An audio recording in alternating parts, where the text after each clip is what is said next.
sitting back up in the corner. I don't see him at all. I see him.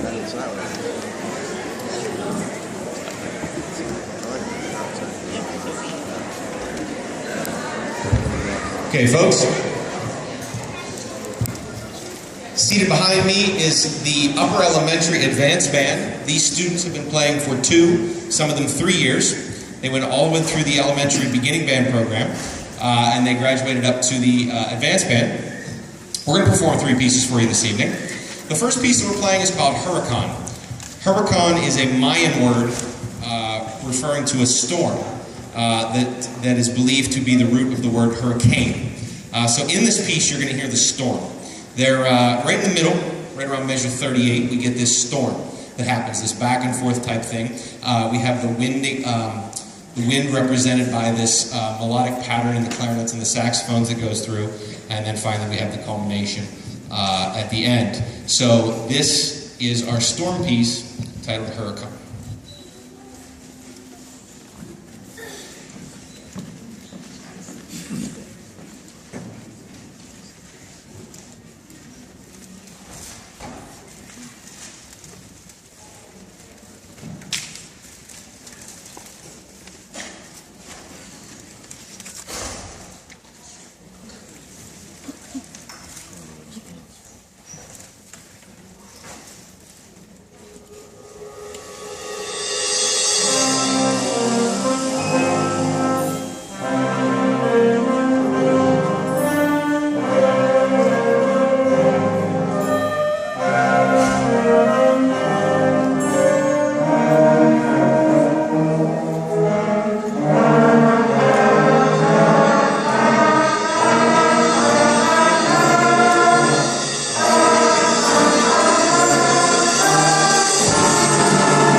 That piece featured some interesting percussion instruments. We had a vibra slap going on. We saw that back there?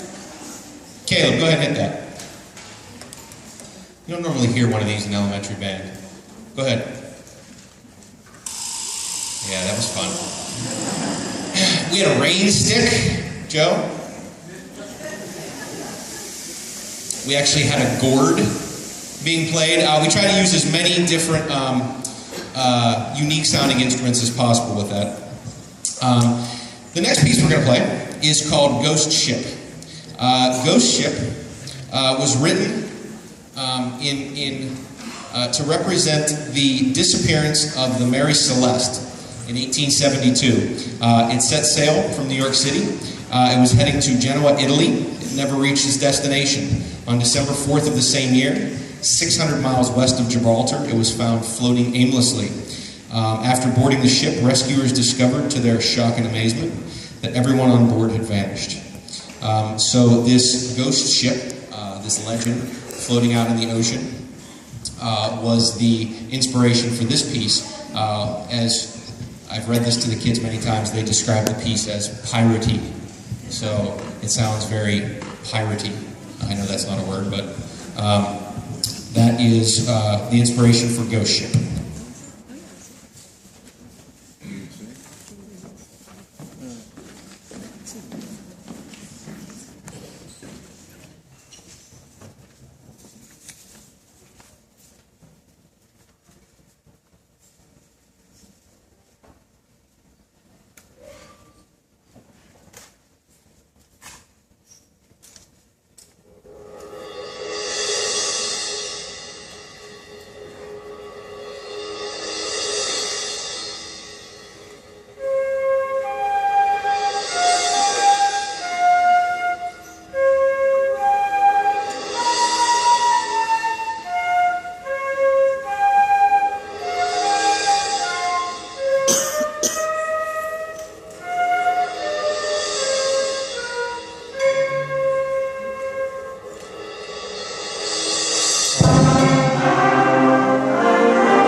So at the beginning of that, we had the suspended cymbal that sounded like waves crashing against a ship. So as the suspended cymbal kept coming in, it was the ocean. I explained to the students how a lot of these sounds were supposed to be representative of certain parts of a ship. We actually have a ship's bell that was being played back there. It wasn't really a ship's bell, it was a brake rotor being hit with a hammer, but it sounds just like a ship's bell. And in the middle, as we had this beautiful clarinet melody, I'm sure a couple of you kind of heard that disturbing percussion that kind of jumped in. And then there was this clarinet melody, and then all of a sudden the percussion came in, and they were actually in a different meter. It was supposed to be disturbing. As we kept playing that during band, they said, "It sounds wrong. It sounds wrong." And I said, "So does a ship full of ghosts." Okay, that's the point. Okay, they're supposed to be interrupted. Their voyage was interrupted. So as you heard that, this interruption kind of kept coming in, taking over the melody. Believe it or not, working a piece that had two different meters in it at times was a challenge for elementary students. They did a very nice job with that. So that's Ghost Ship. The last piece we're going to play is a piece called Freedom's March. My father was a band director for 34 years, a high school band director, and one of his beliefs was you always program a march. It doesn't matter how old or how young you are, what generation you grew up in, it's very difficult to sit still during a march. Middle school, we've performed marches before. This is Freedom's March, so we hope you enjoy the final part of the upper elementary advanced bands portion of our concert this evening. Thank you.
For those of you savvy listeners out there, if you noticed we had three pieces. The first one was in 4/4 time, the second one was in 3/4 time, and the last one was in 2/4 time. That was by design. We wanted to make sure that they are able to be flexible in their playing. We also had a couple songs with some key changes. So as far as the elementary band is concerned, they played 3 different time signatures and 4 different key signatures. So over 3 pieces. So very proud of them, very proud of their hard work this year. I would like to say thank you to all of you for bringing them at 8 a.m. on Tuesdays and for the beginners on Thursdays. I know that is a time commitment, and I greatly appreciate it and your support of their music education. We had some parents help out tonight in the rooms, just supervising. Anything like that. We had people who baked things for what the music parents are doing out in the lobby. All of that is not possible without you. So I would like to say thank you for supporting the wonderful efforts that these students put forward tonight. So thank you. Another round of applause for both of our bands, please.